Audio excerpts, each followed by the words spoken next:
परमेश्वर हम धन्यवाद देते हैं परमेश्वर, धन्यवाद देते हैं परमेश्वर इस बाइबल क्लास के लिए। परमेश्वर हम प्रार्थना करते हैं परमेश्वर जो भी इस बाइबल स्टडी से जुड़ा है परमेश्वर, हम प्रार्थना करते हैं कि सभी लोग परमेश्वर इस बाइबल स्टडी को जुड़े। परमेश्वर प्रार्थना करते हैं परमेश्वर सभी के मनों को तैयार करना, सभी के हृदय को तैयार करना। परमेश्वर हमें आत्मिक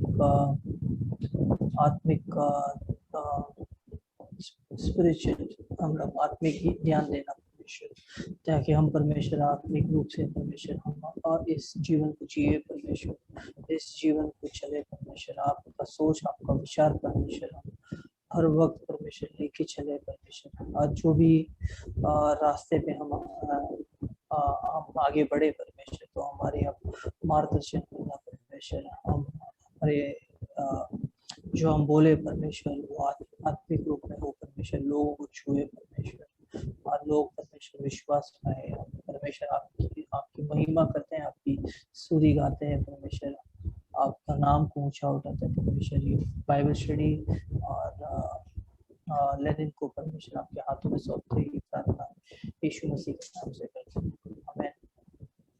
आमीन।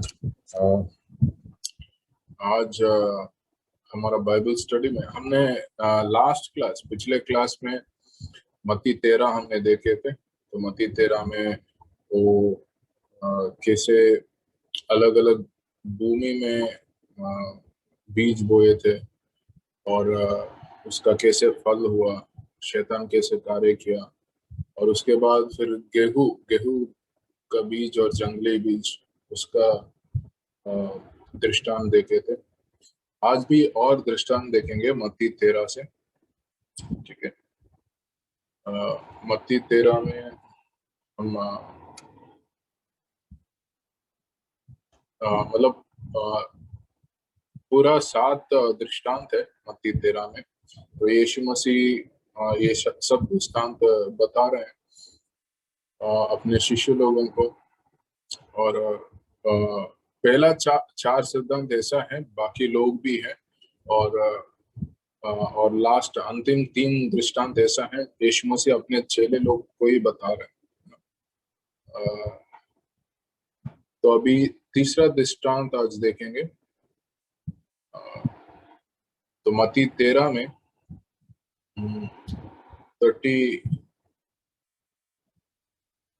31 और 32 हम पढ़ेंगे।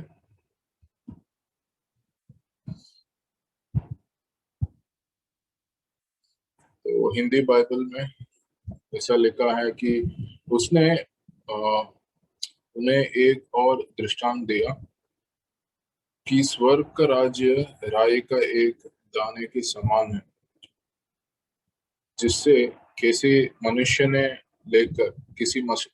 लेकर अपने खेत में बो दिया। वो सब बीजों से छोटा तो है, पर जब बढ़ जाता है तब सब साग पात से बड़ा होता है और ऐसा पेड़ हो जाता है कि आकाश के पक्षी आकर उसकी डालियों पर बसेरा करते हैं। तो ये 2 वचन में यीशु मसीह एक दृष्टांत बता रहे हैं, ठीक है। इसमें मतलब एक चर्च का, मतलब कलीसिया का बहुत बड़ा ग्रोथ हो रहा है, बहुत बड़ा ग्रोथ हो रहा है, मगर अबनॉर्मल ग्रोथ हो रहा है, जो सही ग्रोथ नहीं है, मगर अबनॉर्मल ग्रोथ है। जैसे कैंसर भी एक बीमारी है जो अबनॉर्मल ग्रोथ की वजह से होता है। जैसे पालस्तीन का देश है, पालस्तीन इसराइल, वो एरिया में ये जो राई का दाने हैं वो नॉर्मली 3-4 फीट ऊंचा वो आएगा, मगर पालस्तीन इसराइल में कुछ क्लाइमेटिक कंडीशंस में, कुछ वातावरण में वो राय का दाने और भी 10-12 फीट का बड़ा प्लांट हो सकता है, और उसमें कभी कभी पक्षी भी आके रेस्ट करता है, ऐसा नेचुरलिस्ट बोलते हैं। ठीक है। और ये दृष्टांत के द्वारा पर यीशु मसीह ये बता रहे हैं कि ये भी एक शैतान से एक अटैक है। क्योंकि जो इसमें ऐसा हो रहा है कि एक बड़ा ग्रोथ दिखता है, मगर वो ग्रोथ अच्छा नहीं है। तो संसार के लोग कलीसिया के अंदर आ जाते हैं, और कलीसिया का जो सच्चाई है वो बहुत नीचे गिर जाता है, डाइल्यूट हो जाता है। जैसे हम तीसरा सेंचुरी में, चर्च हिस्ट्री में अगर हम देखेंगे, कलीसिया का जो इतिहास में हम देखेंगे, तीसरा सेंचुरी में पहला पहला 300 वर्ष लगभग, चर्च कलीसिया बनने के बाद पहला 300 वर्ष रोमियो का सरकार है, रोमियो का राज्य है। वो लोग काफी परेशानी दिया, काफी समस्या दिया विश्वासी लोगों को।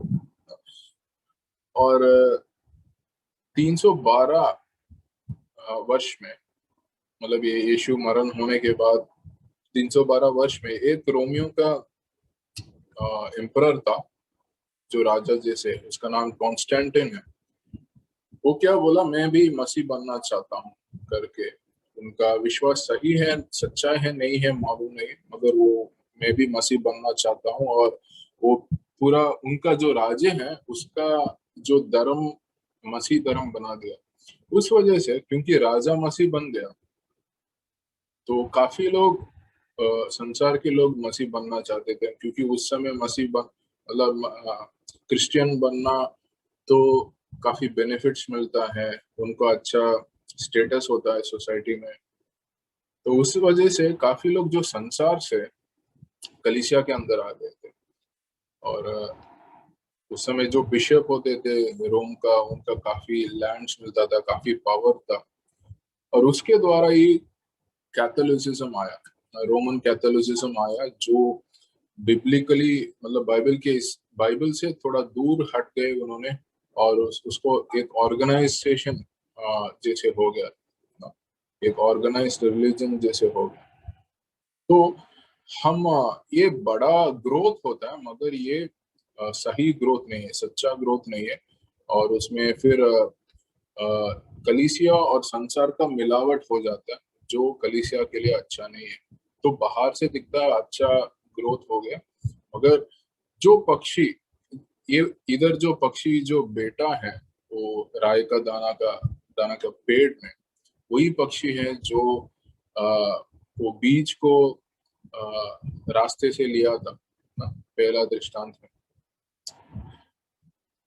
तो अभी देखेंगे रोम में वेटिकन सिटी है, वो सिटी में बहुत बड़ा बड़ा बिल्डिंग्स है, चर्चेस है, बहुत म्यूजियम है, जिसके अंदर काफी खजाना है, जो हम सोच भी नहीं सकते कितना कीमती होगा। हाँ? तो ये सब हुआ है, मतलब ऐसा दिखता है बहुत बड़ा ग्रोथ हुआ, मगर सच्चाई से बड़ा नहीं है। तो ये पक्षी भी ये दिखा रहा है कि ये शैतान का जो तरफ से जो दुष्ट आत्मा है उसका कार्य का दिखा रहा है। और प्रकाश वाक्य 18:2 में एक दृष्टांत दिया है सिमिलर, मतलब ये तो यही सिस्टम है, ये जो धर्म का ऑर्गेनाइज धर्म हो जाता है ना, उसी में ये पक्षी फंस जाएगा, उसके अंदर ही रहेगा और खराब करते रहेगा। तो हमने ये दृष्टांत में क्या देखे थे, एक राय का दाना है जो बड़ा पेड़ हो जाता है, जिसके अंदर पक्षी भी आके रेस्ट करता है। मतलब ये राय का दाना हमारा कलीसिया, हमारा फेथ, हमारा विश्वास जैसे है, उसमें अचानक बहुत बड़ापन दिखता है, बदलाव दिखता है, काफी लोग आते हैं, मगर मगर वो कलीसिया के लिए अच्छा नहीं है, क्योंकि संसार का मिलावट हो रहा है। और जिसमें शैतान का तरफ से जो लोग हैं वो लोग भी आके उसमें बैठते हैं, कलीसिया में हो जाता है। तो ये भी एक शैतान का कार्य है कलीसिया का विरुद्ध ना। मतलब शैतान अपना लोग है जो परमेश्वर के विरुद्ध है उसको कलीसिया के अंदर भेज देता है और परमेश्वर का कार्य के विरुद्ध कार्य करने के लिए। चौथा दृष्टांत हम देखेंगे, ये मत्ती 13:23 से 35 तक है। उसने एक और दृष्टांत उन्हें सुनाया कि स्वर्ग का राज्य खमीर के समान है, जिसको किसी स्त्री ने लेकर 3 पसली आटे में मिला दिया और होते होते वह सब खमीर हो गया। ये सब बातें यीशु ने दृष्टांतों में लोगों को कही और बिना दृष्टांत वो उनसे कुछ नहीं कहा था कि जो वचन भविष्यवक्ता का द्वारा कहा गया था वह पूरा हो कि मैं दृष्टांत कहने को अपना मुंह खोलूंगा। मैं उन बातों को जो जगत की उत्पत्ति से गुप्त रही ये प्रकट करूंगा। तो परमेश्वर ये जो जगत का उत्पत्ति से पहले से जो गुप्त का बात है वो दृष्टांत के द्वारा वो सिखा रहे हैं, वो दृष्टांत के द्वारा वो बता रहे हैं। और ये दृष्टांत भी बहुत मुख्य है खमीर के बारे में। मतलब इंग्लिश में लेवन बोलते हैं। जैसे अगर हम केमिकली देखेंगे वो सोडियम बाइकार्बोनेट है जो काफी केक्स में, ब्रेड में, बन में, बेकरी आइटम्स में यूज होता है। जो हम आटे को हम उसमें जब हम शक्कर डालते हैं, फिर ऑयल डालते हैं, कुछ लोग कलर वगैरह डालते हैं, फिर उसमें ये सोडियम बाइकार्बोनेट नहीं तो सोडा डालते हैं ताकि वो बेक करने समय ऊपर आएगा। मगर बाइबल में मतलब हमारा संसारिक जीवन में खाने का चीज में ये खमीर नहीं तो लेवन, जो यीस्ट भी बोलते हैं, नहीं तो सोडा भी यूज कर सकते हैं। तो ये संसारिक जीवन में अच्छा हो सकता है हमारा अच्छा खाना खाने के लिए, मगर आत्मिक जीवन में और बाइबल में ये लेवन और यीस्ट इसको कहता है जो गलत संदेश को, जो गलत प्रचार है उसके बारे में। क्योंकि झूठे भविष्यवक्ता लोग हैं और झूठे प्रचारक लोग हैं और वो झूठे शिक्षा सिखाते हैं।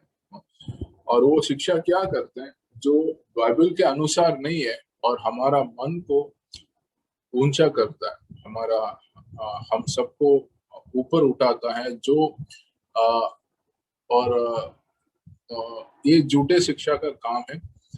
हमारा मन में मतलब हमारा आत्मा में नहीं मगर हमारा मन में ऊपर उठाता है और वो परमेश्वर का विरुद्ध कार्य कर सकता है। और ये ऐसा दृष्टांत है काफी लोग गलत समझते हैं। और यीशु मसीह अगर आप मार्क 8:15 में, मत्ती 16:6 में अगर हम आप देखोगे, यीशु मसीह फरीसियों का और सदुसियों का और हेरोड राजा है उन लोग का जो शिक्षा है, झूठी शिक्षा है, उससे बच के रहने के लिए अपना चेलों को कहा था। यीशु मसीह अपने चेलों को कह रहा है कि ये जो झूठे शिक्षा है, फरीसी लोग कहते हैं, सदुसी लोग कहते हैं, हेरोड कहते हैं, उससे बच के रहे। तो आजकल भी झूठी शिक्षा है। काफी काफी लोग हम टीवी में भी हैं, टीवी में कुछ लोग प्रचार करते हैं, यूट्यूब में कुछ लोग प्रचार करते हैं। हम झूठी शिक्षा होते हैं, हम बहुत बहुत सावधान रहना है कौन सा शिक्षा हम सुन रहे हैं, किससे सुन रहे हैं, वो बाइबल के हिसाब से है क्या, वो सब चेक करना होता है। और हम पासओवर देख सकते हैं जब इस्राएल देश को परमेश्वर मिस्र देश से निकाले थे, बाहर लेके आए थे। अंत में आप देख सकते हैं कि उन्होंने बिना बिना सोडा का, बिना यीस्ट डाले हुए उन्होंने पदार्थ बनाया, गेहूं का आटा, और इससे फ्रैंकिंसेंस बोलते हैं, फिर सॉल्ट सॉल्ट से, और मतलब नमक नमक और तेल से, मतलब गेहूं, नमक, तेल, और एक और फ्रैंकिंसेंस है जो थोड़ा फ्लेवर देता है। तो ये सब मिला के उन्होंने बनाए आटा, मतलब कुछ रोटी जैसे बनाए, और उन्होंने जल्दी जल्दी खा के उन्होंने निकले थे।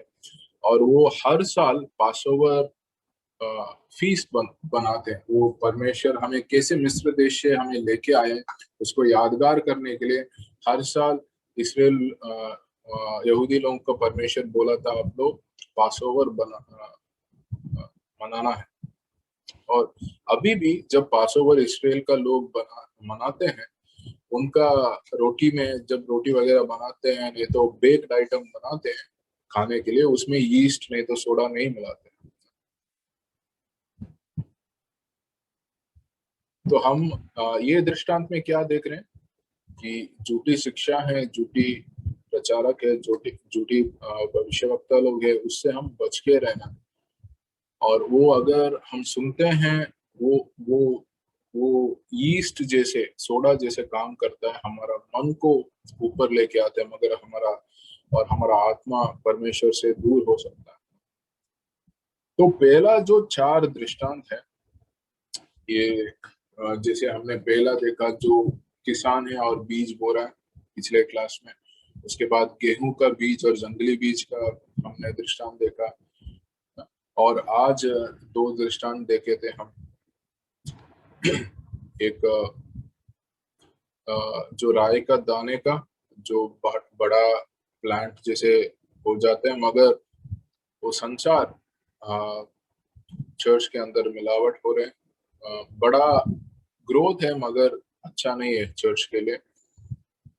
और फिर चौथा हमने देखे थे लीवन के बारे में, मतलब खमीर लिखा है इसमें हिंदी बाइबल में, वो यीस्ट नहीं तो सोडा बोल सकते, जो बेक्ड आइटम्स में ऊपर लेके आता है, हमारा मन को ऊपर लेके आ सकते हैं, झूठी शिक्षा, और वो भी शैतान का कार्य होता है। ये पहला 4 दृष्टांत ये दिखा रहा है कि परमेश्वर का कार्य क्या है और शैतान कैसे कार्य करता है परमेश्वर के विरुद्ध। अभी अगला 3 दृष्टांत है मत्ती 13 में। एक सवाल पूछना था, इसमें पूछ सकता हूँ क्या बाद में? पूछो। ये जो आपने बताया, इजराइल जब इजिप्ट से बाहर निकल रहे थे तो वो लोग खमीर, मतलब पाव में खमीर नहीं डाला था, तो उसका क्या मतलब है? क्यों क्यों नहीं हम लोग ने वो खमीर डाला था ब्रेड के अंदर? अनलेवेंड ब्रेड क्यों खाए थे, वो मेरे को पूछना था। अनलेवन ब्रेड, वही मतलब उन्होंने अनलेवन मतलब लेवन जैसे हमने पढ़े हैं, वो झूठी शिक्षा होते हैं, वर्ल्ड सिस्टम होते हैं, संसारिक चीज होते हैं, जो आपका मन को, मतलब आपका सोल को बढ़ा सकता है, मगर स्पिरिट के लिए वो अच्छा नहीं है। आत्मिक चीज नहीं है, आत्मा के लिए अच्छा नहीं है। सो ये वो सिंबॉलिकली दिखा रहे हैं अनलेवन ब्रेड। उस समय शायद उन लोग का वो मतलब भी मालूम नहीं होता, और वो खाने के लिए शायद टेस्ट भी नहीं होता, बट परमेश्वर वो सिंबॉलिकली उस समय दिखा रहे हैं लोगों को कि ये मतलब संसार का चीज आ, ऐसे है, वो आपका मन को ऊपर लेके आ सकता है, आपको आ, स्वाद में देखने में इच्छा हो सकता है, मगर आपका सेहत के लिए खराब हो सकता है।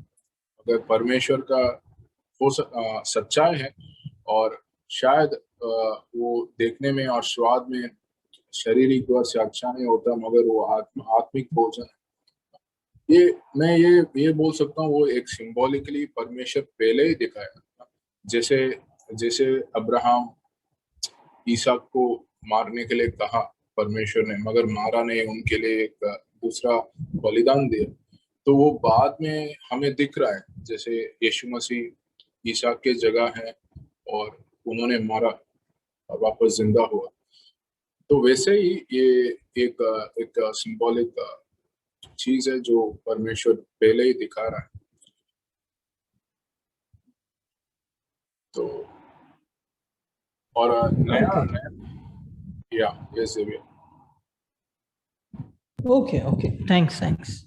और और उस समय भी हमें हमें मालूम है, उस समय भी जैसे फैरो थे जो मिस्र देश का राजा खेलाता था, उनके पास भी मैजिशियंस थे, उनके पास भी जो जादू टोना करने वाले थे जो गलत थे। और उस समय भी झूठे भविष्यवक्ता लोग बहुत थे, जब आइजाया, जेरेमिया, सैमुएल और एलाइजा, एलाइशा, उनके समय काफी झूठे भविष्यवक्ता लोग भी थे। तो परमेश्वर उसी समय उन्होंने बोला है। और ये भी है, मतलब ये गेहूं और तेल और नमक और फ्रैंकिंसेंस ये दिखा रहा है, ये परमेश्वर को दिखा रहा है। परमेश्वर मतलब नमक हमें मालूम है, हम नमक जैसे हैं। तेल अनॉइंटिंग, अभिषेक का दिखाता है। और फ्रैंकिंसेंस भी एक गिफ्ट था जब ये बुद्धिमान लोग आए थे सबसे पहले यीशु मसीह जन्म हुआ उनको देखने के लिए, उस समय गिफ्ट लेके आए थे फ्रैंकिंसेंस भी। वो उसका अच्छा अरोमा होता है। और गेहूं गेहूं हमें जीवन देते हैं, हम रोटी खाते हैं, रोटी के द्वारा जीवन, हमारा जीवन डेली रोज संभाल संभाल पा रहे हैं। तो वो खाना है, वो हमें जीवन देते हैं, आत्मिक खाना है। तो ये चार चीज है, जो नमक है, तेल है, गेहूं है और फ्रैंकिंसेंस है, यही लोग यूज करते थे। और वो यीशु मसीह को दिखा रहा है, उनका सिद्धांत, उनका वचन को दिखा रहा है। अगर जब हम वो यीस्ट नहीं तो सोडा, लेवन डालते हैं, जो भविष्य झूठे प्रचारक और झूठे शिक्षा है, वो हमारा आत्मिक चीज को खत्म करता है, मगर और संसारिक चीज, मन का चीज को पूरा अंदर लेके ऊपर लेके आ जाता है। अभी हम पांचवा दृष्टांत को देखेंगे। अभी ये हम समझना है, ये सब अभी पांचवा, छठवां और सातवां, ये तीन सिद्धांत है यीशु मसीह अपने चेले लोग को बता रहे हैं। मतलब पर्सनली, प्राइवेटली बता रहे हैं, अभी पब्लिक लोग नहीं है, बाकी लोग नहीं है।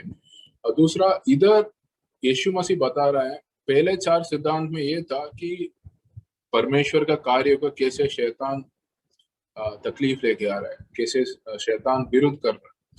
और ये तीन दृष्टांत ये दिखाएगा परमेश्वर का वचन कैसे जयवंत होगा।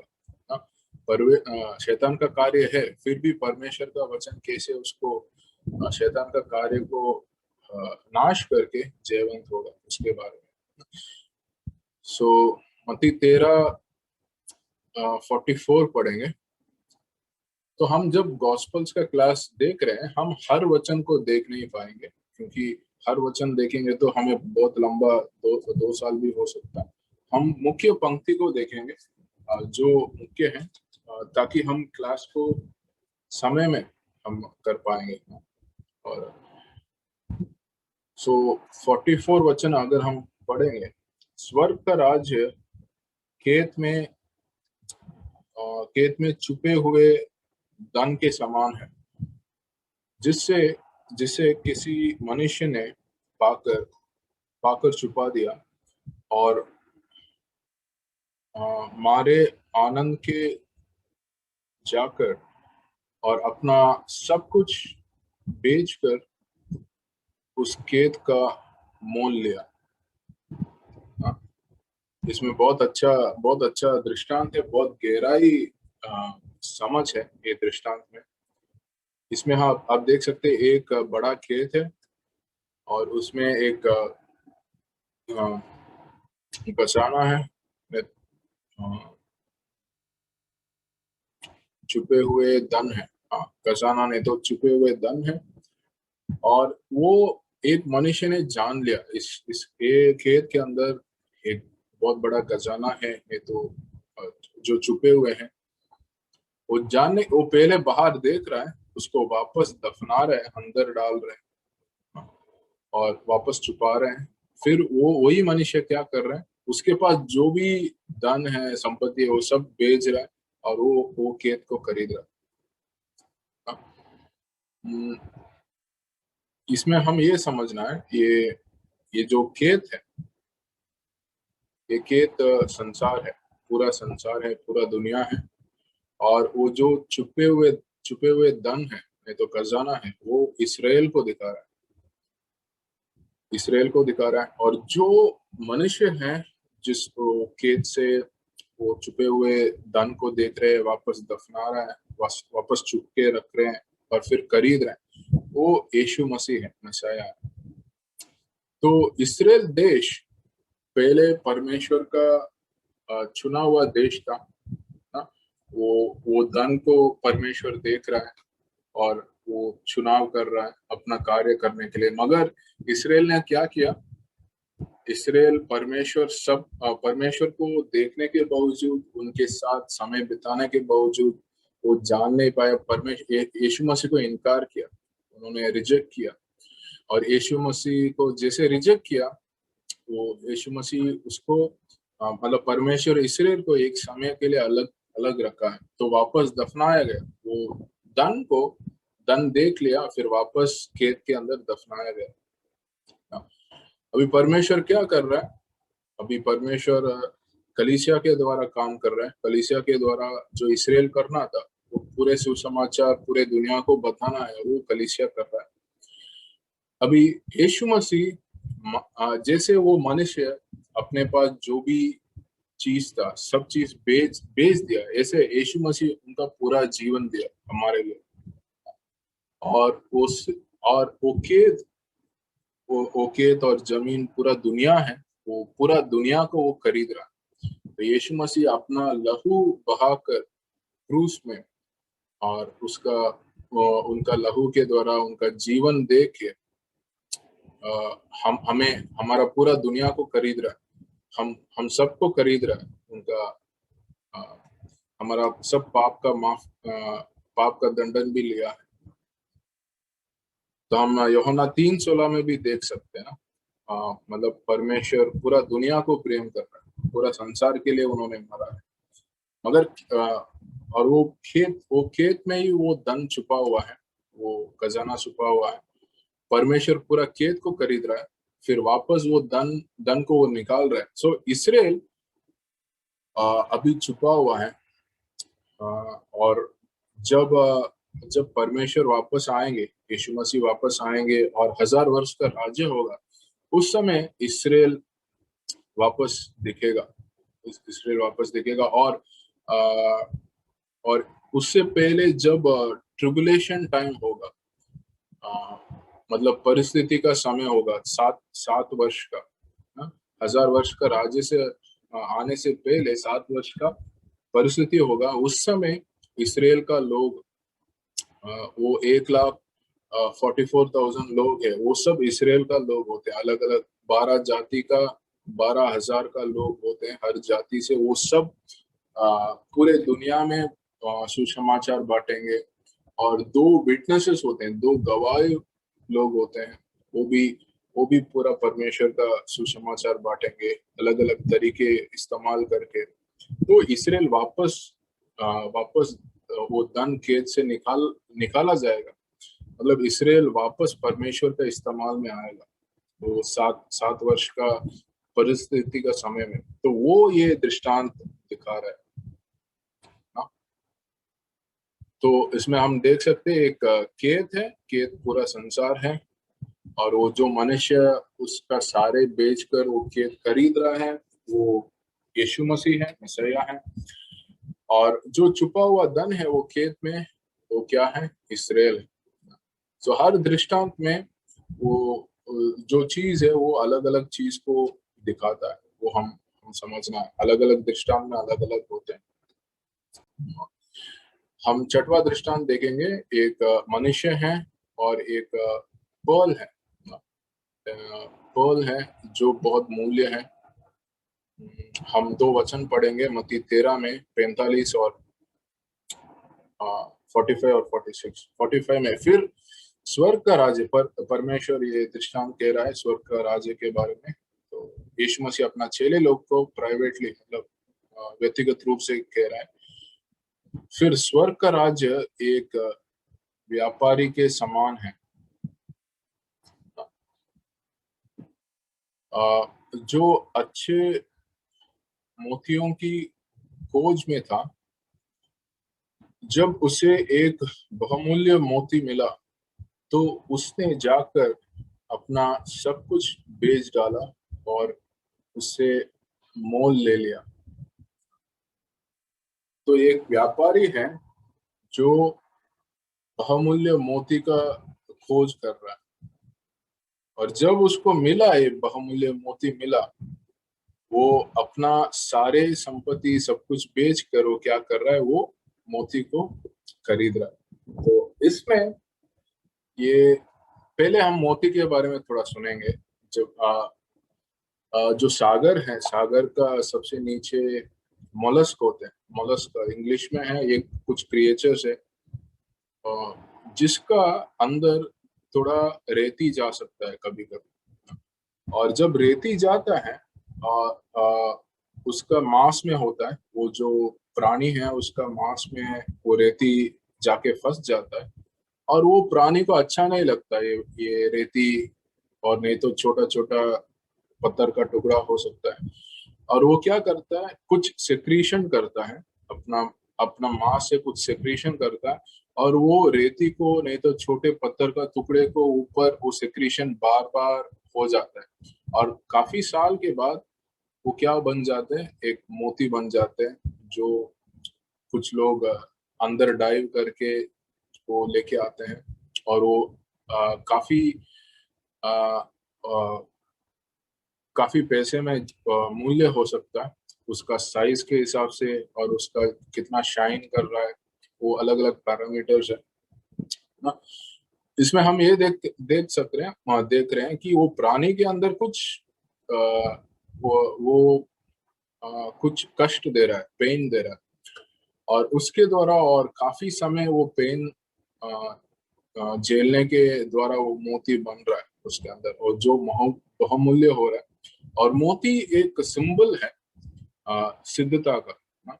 जब कोई सिद्धता का मोती एक सिंबल है।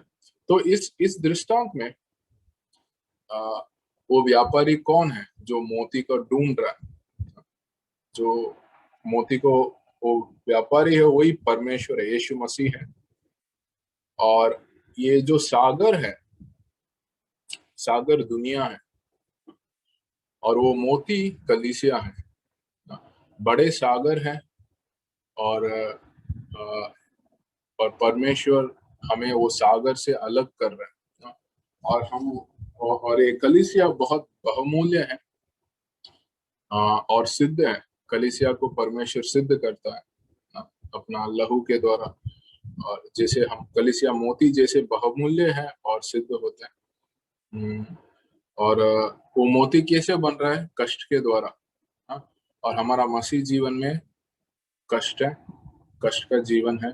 मसीह के लिए वो कष्ट हम उठाते हैं और मगर हम वो कष्ट के द्वारा हम सिद्ध बन जाते हैं ना परमेश्वर के सामने। और यीशु मसीह भी हमारे लिए कष्ट उठाए हैं क्रूस में और उसके द्वारा हमें बहुमूल्य बनते हैं, हमें मोती जैसे बनते हैं। तो और फिलिपियों 2 में हम एक देख सकते हैं, यीशु मसीह का नम्रता, यीशु मसीह का बलिदान हम देख सकते हैं कि यीशु मसीह स्वर्ग में थे, यीशु मसीह महिमा में थे, उन्होंने वो छोड़कर और हमारे लिए धरती पे आया जहाँ पे उनको महिमा नहीं है, जहाँ स्वर्ग और धरती बहुत बहुत अलग है।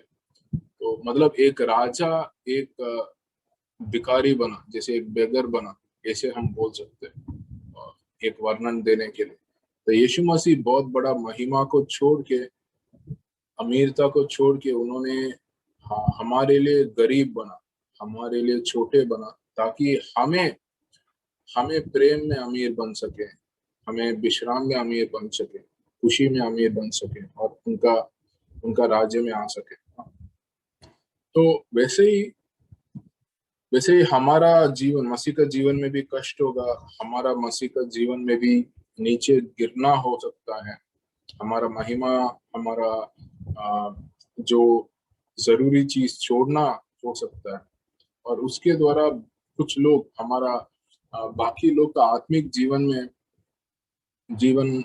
में इस्तेमाल हो सकता है। जैसे मसीह का जीवन हमें इस्तेमाल हुआ, मसीह हमारा कष्ट को, हमारा जीवन को इस्तेमाल करते हैं दूसरे लोग मसीह में आने के लिए जो मसीह को नहीं जानते। ठीक है, तो 7वां दृष्टांत हम देखेंगे, तो वचन 47 से 50 हम देखेंगे। जाल का दृष्टांत। फिर स्वर्ग का राज्य उस बड़े जाल के समान है जो समुद्र में डाला गया और हर प्रकार की मछलियों को समेट लाया।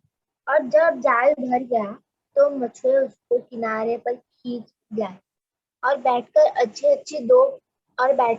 अच्छे तो बर्तनों में इकट्ठा की और निकम्मी फेंक दी। जगत के अंत में ऐसा ही होगा। स्वर्गदूत आकर दुष्टों को धर्मियों से अलग करेंगे और उनके आग के कुंड में डालेंगे, जहाँ रोना और दांत पिसना होगा।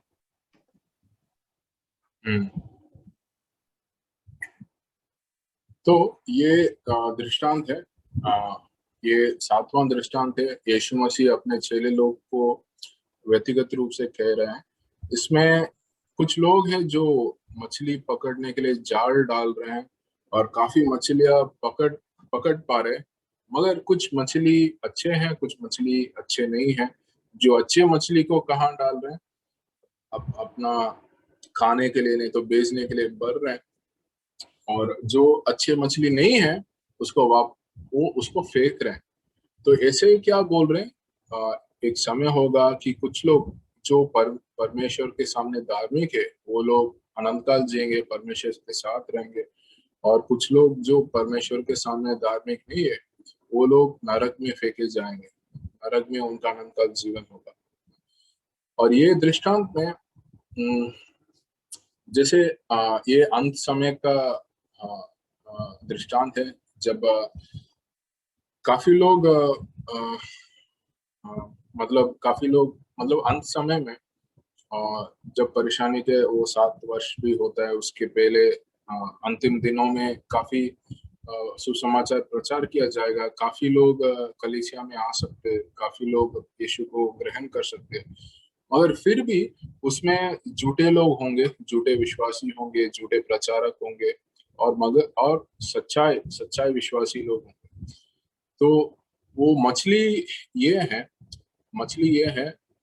लोग हैं ना, संसार के लोग हैं, जिसमें सच्चा विश्वासी लोग भी हैं, झूठे लोग भी हैं ना, ये एक मिक्स है उसमें।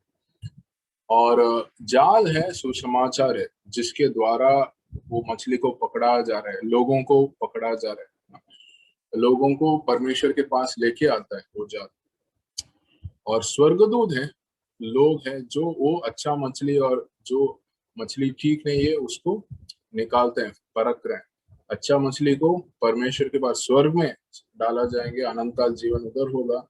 और जो मछली सही नहीं है, जो यीशु मसीह को सच्चाई से ग्रहण नहीं किया, झूठे विश्वासी लोग हैं, वो मुंह में यीशु बोलेंगे, संसार के सामने यीशु मसीह दिखाएंगे, मगर मन में सच्ची विश्वास नहीं है, वो लोग कहाँ जाएंगे? नरक में जाएंगे ना। और तो ये दृष्टांत है